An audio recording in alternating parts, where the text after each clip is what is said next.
It's over, not admit. Hello, everybody. Welcome to Common Censored. I'm joined by Eleanor Goldfield. Hello.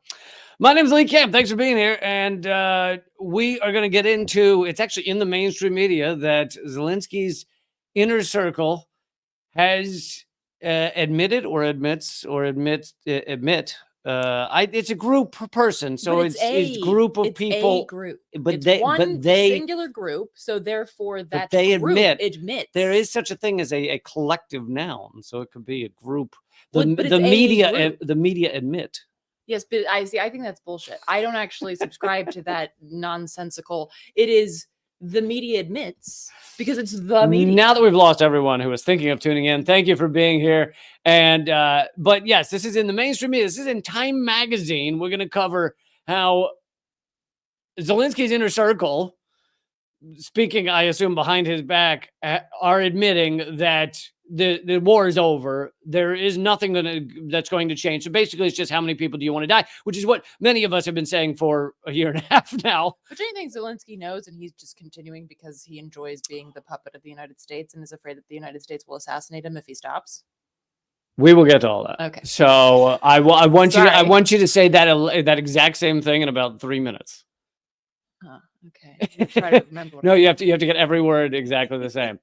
But on top of that, we will also be covering updates of the ongoing Israel-Gaza conflict, to phrase it the way that the mainstream media would, or if you're a fan of truth, the genocide they're perpetrating on Palestine. So we're going to get to all that. I have a bunch of stories, a bunch of aspects of that we need to get to. Please take a moment to hit subscribe, hit share, all that good stuff. If you are already subscribed on Rumble or YouTube, hit the bell icon. And hello to everyone saying hello. And in fact, hello to everybody who hasn't said hello. Even if you haven't left a comment saying hello, still hello. Okay? But here's the Time magazine article. And I want to stress how mainstream this is.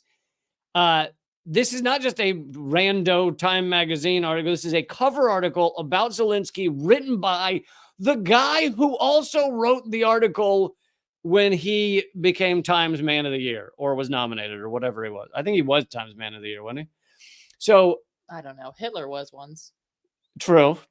But this is a fanboy of Zelensky who wrote this article. And the reason it's important that this is mainstream media is because, you know, where was this? Responsible Statecraft wrote a good analysis, which is what I'm going to get some of the points from. And they say, could this be the Walter Cronkite moment?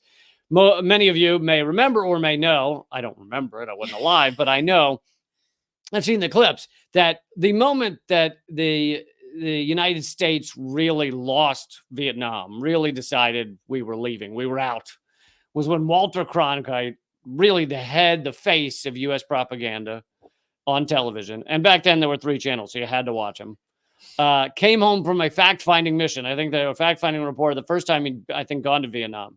And he said, I don't see any way we can win this. The best we can do is leave with dignity, or whatever he said, you know. So it's got a little bullshit in there, but I think that also demands that you are someone with like a modicum of integrity, because I feel like there are a lot, like what was it in court? Rachel Maddow's lawyers said that, like, well, she doesn't expect people to think that she's telling the truth. So Maddow, Alex Jones, and Tucker Carlson have all had their lawyers in court at some time say, look, he or she's not responsible because no one believes what they're saying. Right. And so it's like, you actually just have to have a modicum of integrity to go on one of these fact-finding missions and come back and be like, yeah, change your mind. It's a cesspool. Like, we're never going to, but like, I feel like if they would have said Maddow, she'd come back and be like, absolutely. Let's keep it going. I feel like she would have said, absolutely. I feel like that's what she would have said. She probably would have continued to promote the killing and the massacres, etc. Okay, so that's the Time magazine article, but I want to read some of the analysis from Responsible Statecraft, and just very quickly to give you the key points of this Time magazine article, which, if you read the whole article, actually sounds pretty fawning of Zelensky. It's like, oh, he's still fighting, he's still trying, but the headline itself is just very like. Right, but Rudy-esque. Rudy, he's the Rudy of You notice Rudy played in one play or whatever, or 3 plays or something, and it was in a game that was already over. So yeah, he is But the Rudy. he believed He in his ability believes. to play football, Lee. That's what Okay? That's all that Zelensky. matters. Zelensky's also the size of Rudy. I don't know if that matters, but okay. So, but within that article that is largely fawning of Zelensky, it describes Zelensky as delusional for his failure to accept battlefield realities and his unwillingness to consider peace negotiations. Most remarkably, the sources are Zelensky's own aides and advisors. The Zelensky aides said, here are the key points. One, Ukraine's war aims are unrealistic. Kiev has long maintained that it will retake all Ukrainian territory, including Crimea, after a disastrous summer counteroffensive that we were all told on our mainstream media was going great. Zelensky's advisors have given up on this, on the idea that they're retaking this land. But not Zelensky, apparently, who's delusional, bordering on messianic. One of Zelensky's closest aides says, we're out of options. We're not winning, but try telling him that. Do you want to now repeat what you said, why he might be doing that? Could it be that he's afraid he will be lynched if if you lose a war and then you leave the presidency, things do not go well for you. Well, but also like he's there to be the puppet of the United States and the United States' proxy war with Russia, and his whole entire being rests on this.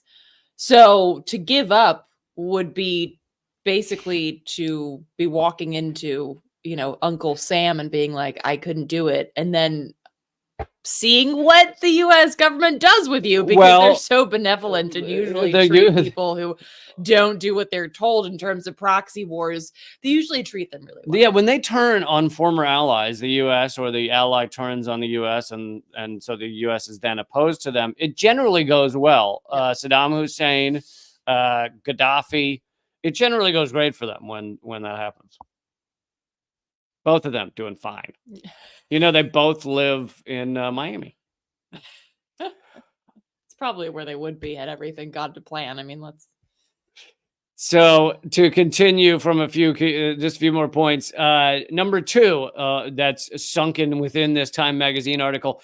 There have been staggering casualties that have decimated the Ukrainian army. Ukraine has refused to disclose them, but there have been hundreds of thousands of Ukrainian casualties. According to the article, the average age of currently serving Ukrainian soldiers is 43. And getting older every day because the youth has already been sacrificed. 43. And here's the thing. I'd like to pretend that's not that old because it may or may not be my age.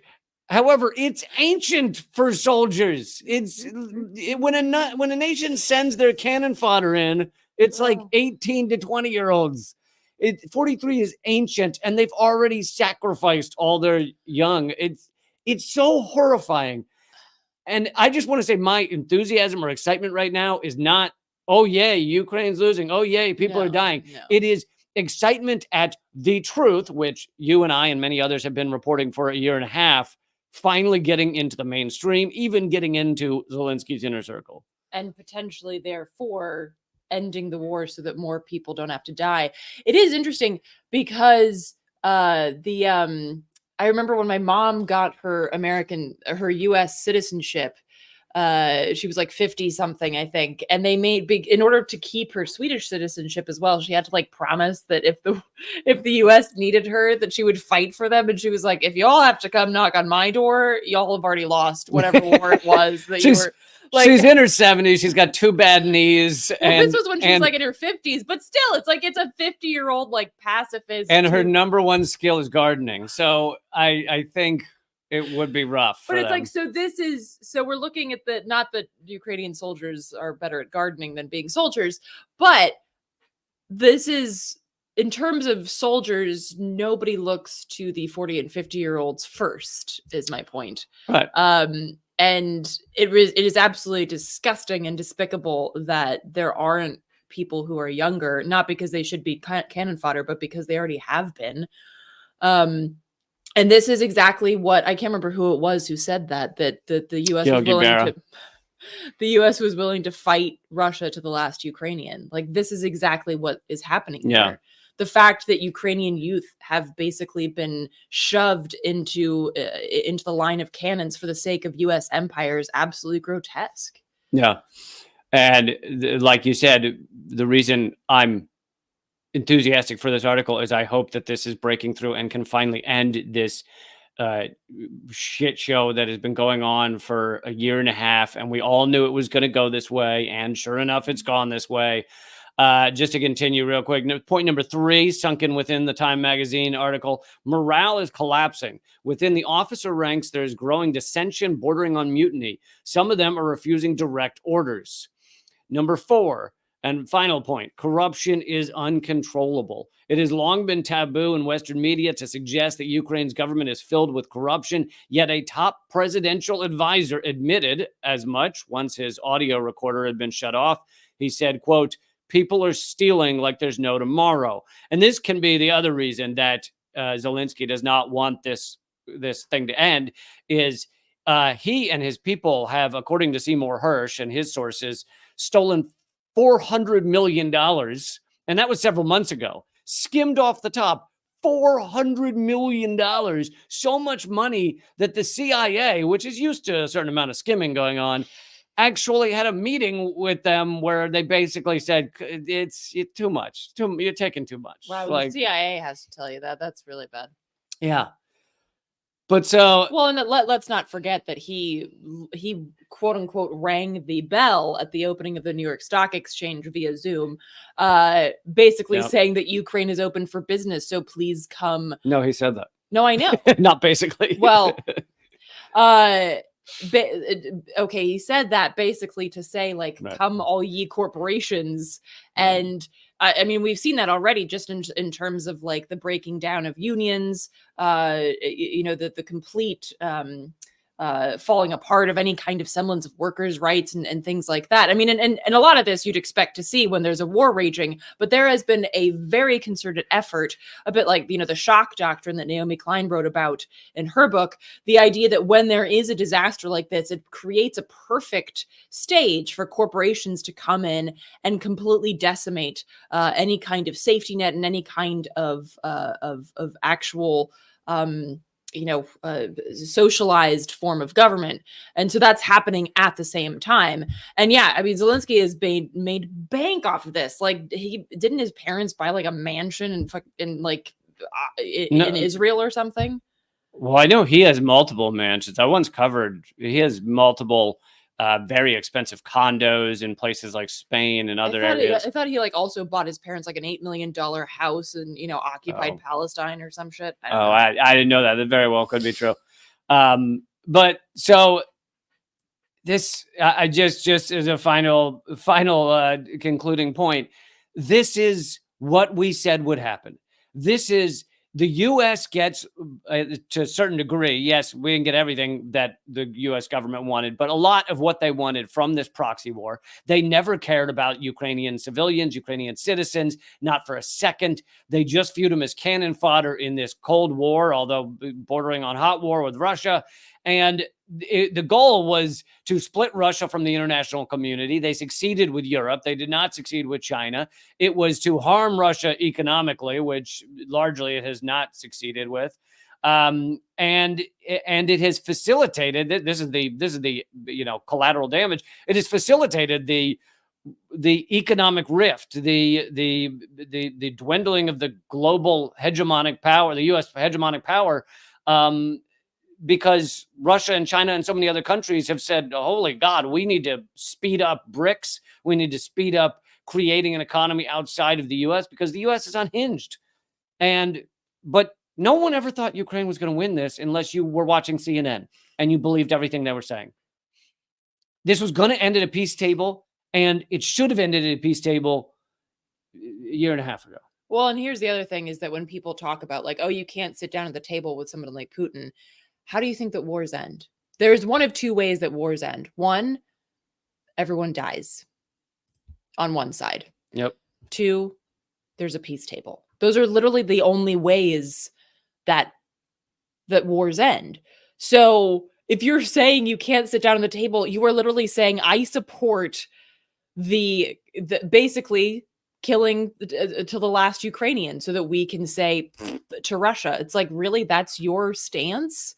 Right. What an awful, horrific person you must be to have that perspective. Like, this is really the only path forward. And of course, you've talked about this, and so have I, how the United States and the UK ensured that Zelensky and Putin would not sit down at a peace table even just a couple of months after the invasion started. So it's really... So, moving on, although I have a segue here, did you know that the number of civilian casualties during the war in Ukraine so far is estimated by the Office of the United Nations High Commissioner for Human Rights? Actually, remember that office. It will come up later in our discussion. Verified a total of 9,614 civilian deaths. How can they be that specific? Well, like that's the 14. Are you sure about the 14? that's their specific. Like, not 13. It's not 15. It's like, okay. Oh, Sorry. they know. They know. 9,614 civilian deaths during Russia's invasion of Ukraine as of, this is September of 2023. Okay? 9,614. Okay. Number... You're like, just ease off it a bit. Sorry I asked about the specificity of the number. God. That wasn't why I was being adamant. But, so that's how many have died, civilians killed in Ukraine. Okay. Number of civilians killed in Gaza just in 3.5 weeks of this insanity, over 9,000. So basically, and it very well may be 9,500 by now. But so basically the same number have died in Ukraine, been killed in Ukraine during the U.S. proxy war, as have been murdered in Gaza. 3 weeks versus a year and a half. Well, this is what happens when you bomb people who can't leave one of the most tightly, most densely packed areas. I mean, it's yeah. Sorry, that wasn't very eloquent. I'm struggling to find words today because I'm tired, but you know what I mean? It's like, so many people live so closely together in Gaza and they can't leave. But it's also, they're not allowed to leave. So when you bomb an area, yeah, carpet bomb that area, of course you're going to have mass casualties, which has been the point, compared to people if they lived in, you know, the regular way that people live, more spread out and things like that, then you will necessarily have fewer. Also, Russia is not carpet bombed, as far as I know. No, that it also speaks to the fact that Russia actually has gone after targets. That doesn't mean they never hit civilians. I've never said that they don't, but they are and have been going after military targets. They could have decided they were just going to carpet bomb Ukraine, right, but they chose not to, because what would be the point of that other than just being insane? But Israel has decided that their plan is just to kill, as it seems, as many people as possible so that everybody in Gaza flees south, where they can't escape for the most part, although Israel has been trying to make it so that Egypt will set up tent cities for that. I mean, it's just, it's full on ethnic cleansing. But so that brings us to our next topic, which is the fact that the U.S. is actually there and actually helping Israel with these war crimes. Now, pretty much everybody watching this knows the U.S. Props up Israel, sends them billions, sends them munitions and all kinds of weapons, and many of the bombs being dropped are from the U.S. But this is the kind of next level where the U.S. is actually acting as part of their military in some regards. First of all, you have the Pentagon confirming that the U.S. is flying drones over Gaza to aid Israel. So how is it not part of their military if you're giving them the bombs to drop and flying drones over in order to give them intelligence to commit their genocide? That basically is the U.S. and Israel are committing genocide on Gaza. It's not just Israel. Well, this is a long-standing relationship. You know, the everything from something less deadly, like tear gas canisters that the IDF uses against Palestinians.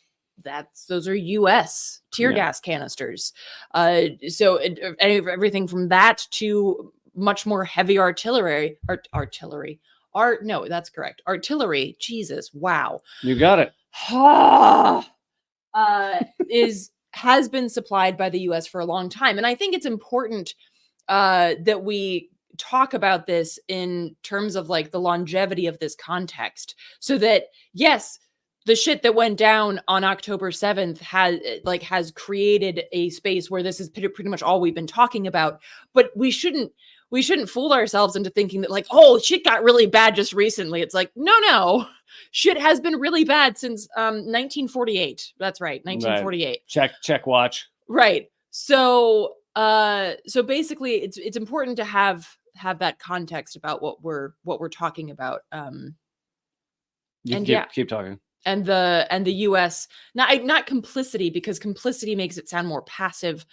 The US's assistance in the ongoing ethnic cleansing that started in the 40s. So yeah, it has been going on since 1948. However, this is an aggressive speeding up of the murderous process.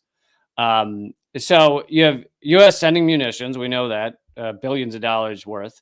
You have U.S. operating drones above Gaza to feed information to Israel. But it gets even worse. U.S. Special Forces are assisting Israel in Gaza. U.S. officials confirmed U.S. Special Forces are seeking to rescue U.S. citizens held captive by Hamas. So this is also confirmed by the New York Times. Palestinian sources report their involvement in Israel's ground invasion of Gaza as well. The U.S. has sent special forces to Israel. Quote from the New York Times, we're actively helping the Israelis to do a number of things. Well, that's from the Assistant Secretary of Defense. Mayer, who is the Pentagon's senior special operations policy official, said they are there to identify hostages, including American hostages. And Mayer says the U.S. commandos have not been given any combat roles, but we're discussing with Israeli forces the situation in Gaza for what is going to be a very complex fight going forward. Go with complex again. Yeah, just say it's complex. You know, that's Hannibal understand. Lecter often said what he was doing was complex. Yeah, it's so Palestinian reports are that U.S. special forces are involved in the ground war, but the U.S. has confirmed, officials at the Pentagon have confirmed that U.S. special forces are there in Israel doing something. What do you think they're doing? Do you think they're playing baccarat, or they're just hanging out, hanging at the Tel Aviv nightclubs, or so? This seems to show on multiple fronts that this is not just Israel committing this genocide. This is the U.S. and Israel committing this genocide, killing more people, innocent people in Gaza in 3 weeks than have been killed in Ukraine in a year and a half proxy war. I mean, these numbers are pretty unbelievable. They've also dropped more explosive tonnage on Gaza than the bomb dropped on Hiroshima. Well, and actually the oh man, I had it. Oh, the New York Times even reported about the fact that Israeli officials had said that they took a page out of the playbook from the US's bombing of Hiroshima and Nagasaki in terms of how they're dealing with Gaza. In terms of whether it should be allowed, meaning whether it should be allowed, but also just like, yeah, you ended there was nothing to do after. There was nothing you can say or do after that. So they are looking to that as a role model in terms of how they deal with Gaza. So, and even the New York Times said that. So, or printed that, that information. So, which for those of you who maybe haven't, studied the history of the dropping of the atomic bombs and just kind of have a vague knowledge of, the U.S. did that to end World War II. World War II was over. Japan had already given signals that they were willing to surrender. Germany had already surrendered. And the U.S. just wanted to try out their bombs on humans and see how it would go. They also very much wanted to do it even though they were a so-called ally, the U.S. was very much afraid of the communist revolution in Russia, and they wanted to drop them as a sign to the Soviet Union that we have this immense power. And so they dropped it on Hiroshima and Nagasaki. In Hiroshima, they killed something like a few thousand troops while 100,000 people died. In Nagasaki, it was like 200 or something, like a tiny, tiny number of actual troops died while 100,000 people were killed. Yeah, so unbelievable. So basically, the Israeli officials said that the mass civilian casualties, which makes it sound like they died of polio, the murder of civilians in Gaza, the mass murder of civilians, of polio. Well, it's like casualties. Well, what they die of, were, quote, an acceptable price in its campaign against Hamas, and they cited the bombings of Hiroshima and Nagasaki by the U.S. to justify its bombings in Gaza. So, and they continue. I'm not bringing all the details because you can get those elsewhere, but they continue to bomb hospitals. They continue to bomb refugee camps. They bombed Jabalia, is that right? A refugee camp a second time after it was so like horrific. 3 times. Yeah. Actually, I'm going to bring a clip in a bit of Wolf Blitzer, believe it or not, even talking about that. But while we're talking about the U.S. involvement over in Israel, this has come out, which is truly horrifying and says a lot about U.S. plans. I mean, I feel like this says everything about the U.S. plans here. The fact that Biden wants the arms deals with Israel to be done in complete secrecy, which has never been done because Congress is supposedly supposed to have say over these type of things. They have the purse strings of war. Right. And now one could make the argument, well, Congress just says yes anyway. And it's like, that might be true. But the idea that we are setting a precedent here where the president or the president's administration can just do this without ever even consulting Congress, that is a dangerous and scary precedent to make. Yeah, very. I mean, it's the fascism handbook of like, right. We have no responsibility for you to know anything about what we do. It speaks to the understanding that they know that this is fakaked. They know that this is not okay and not good, and it's just it is the unmasked backing of genocide. It speaks to that knowledge, because why would you hide something if you knew it to be good, if you knew it to be just? You don't. You're like, hey, I'm doing the right thing. I'm doing the good thing. But because you know you're not, because you know this is so morally fakaked, and you know that so many of your people in the United States are against it, then you have to somehow create a space where you can do this on the DL. Yeah. Which is hilarious that they need to make it even more covered up, because most of what the Pentagon does is already covered up. I mean, we don't know where the $1 trillion a year really goes.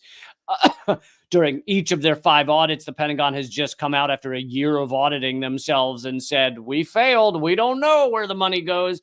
In their last failed audit, they said they can't account for 55% of their assets. So there's so much of it is already done in secrecy. There are black secrecy. There are black budgets, which the people can't see as well. The CIA, the secret torture camps. There's so much in secrecy, and yet they need more. They need to cover it up more. And by the way, a former State Department official, Josh Paul, said, "I've never seen anything like it."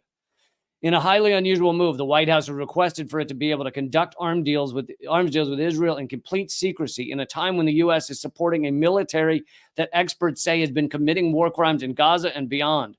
The White House made the request within a $106 billion supplemental defense funding. $100 billion. This is unbelievable amounts of money.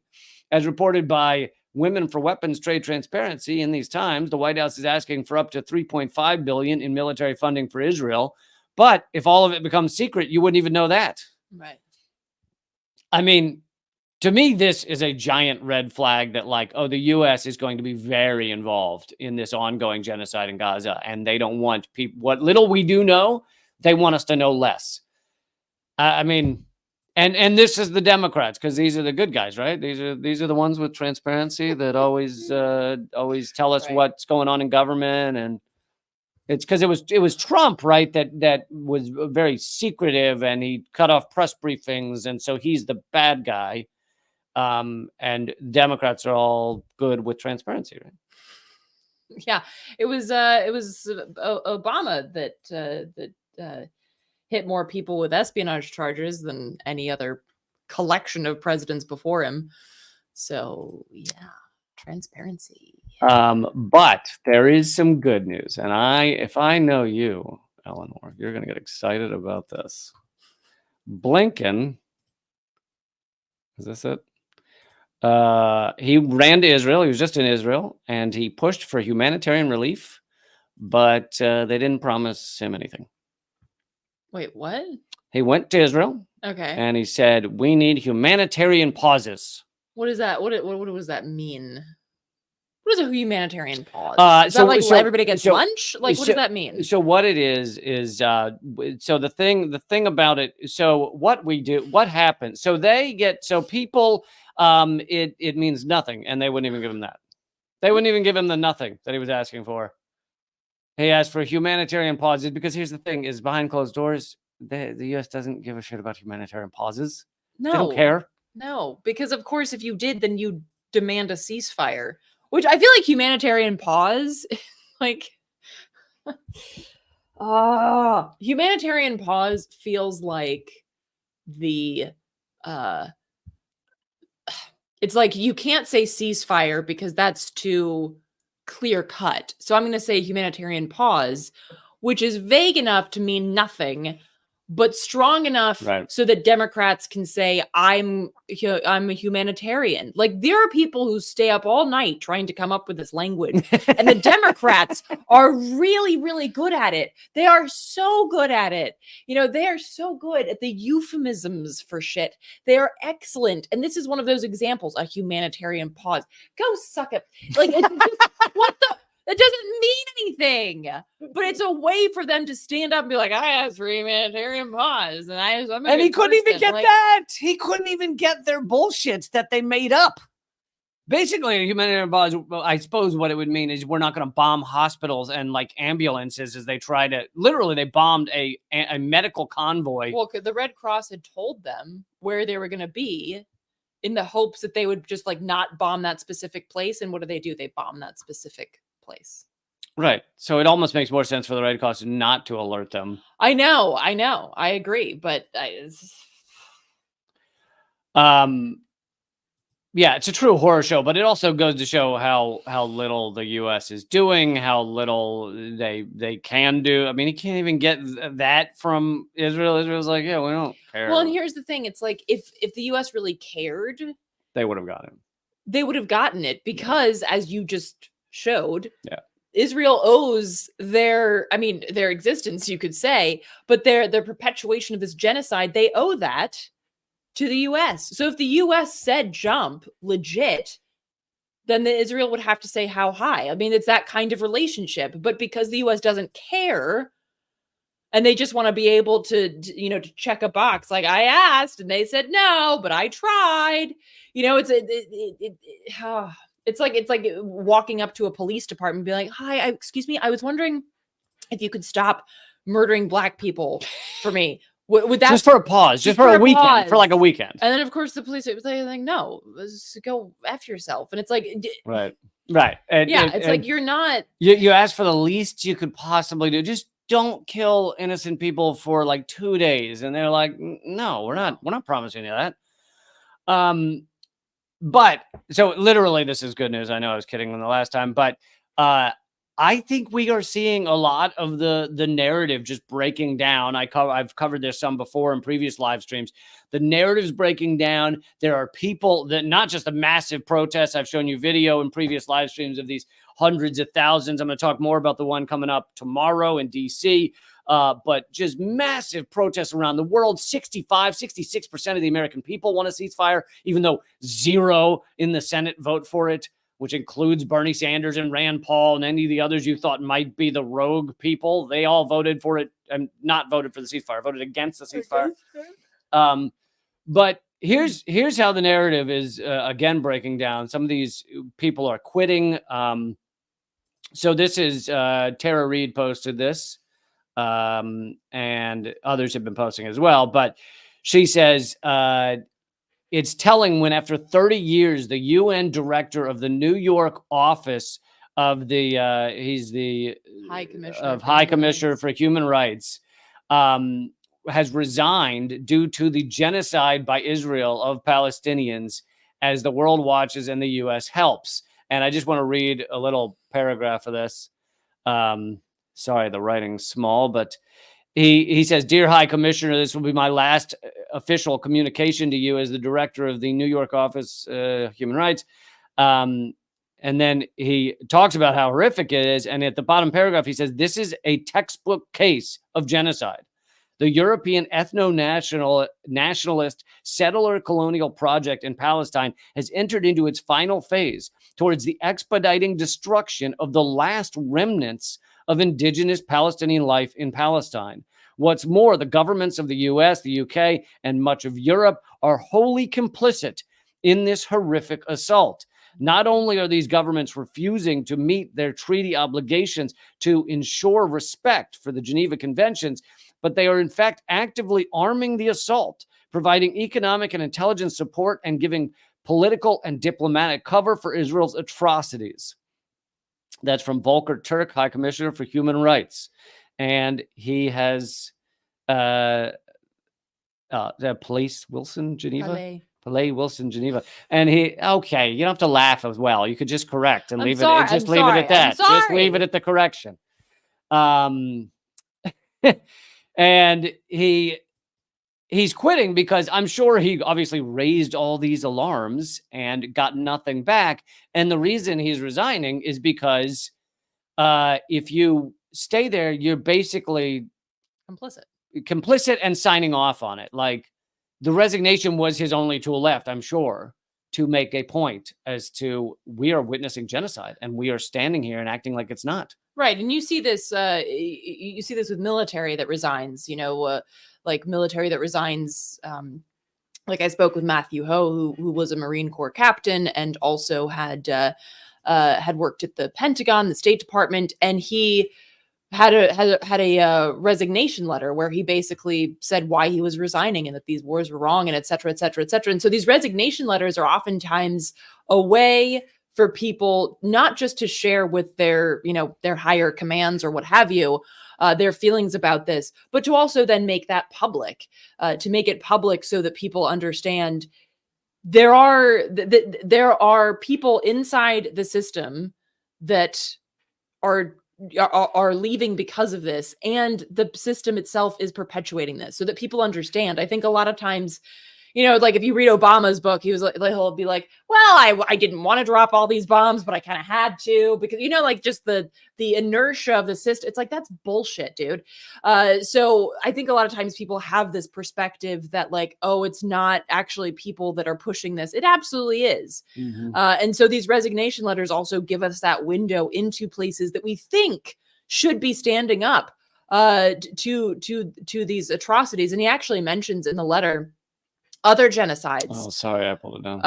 But I was just skimming it while you were reading. But it was a really interesting point that he made, that the Palestinians were not the only people that they had failed in his time working with the UN. And I think that that's really important to highlight, that like we think, oh, well, what did the UN say? It's like, who gives a shit? Because they're not stopping genocide.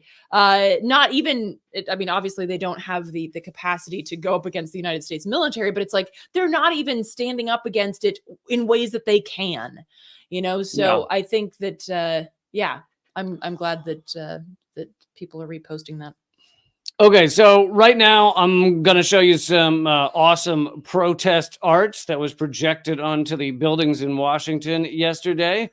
We're also in a minute going to show you the Wolf Blitzer clip of, which we wouldn't usually do. No, we would normally, but Wolf Blitzer actually slightly grilling the IDF on their continued bombing aggressively of innocent men, women, and children, and And the fact that it's coming even from CNN, anyway, I'll get into that in a second. That's all going to be rumble.com/Lee Camp. That's rumble.com/Lee Camp. It's free to watch there. Also, this will continue at my locals page, but rumble.com/Lee Camp. So I hope you will join me over there. Join us over there because it's I have to build up that page because YouTube bans and deletes and censors and everything. So rumble.com/Lee Camp. I also want to thank, why is this not scrolling? Eamon for this amazing donation. Really kind of you. When the world is shocked at these acts of crime, the people of power do. From their end, they're thinking they'll go as far as we let them go until we hold them accountable. I'm glad there's channels like yours doing your part. Thank you so much, Eamon. Okay, so rumble.com/Lee Camp. But while I do that and cut off the other streams, will you start talking about the art that was projected yesterday? Sure. So basically there's a march happening this weekend in Washington, D.C. You may have heard tell of it because there's a lot of posts about it happening on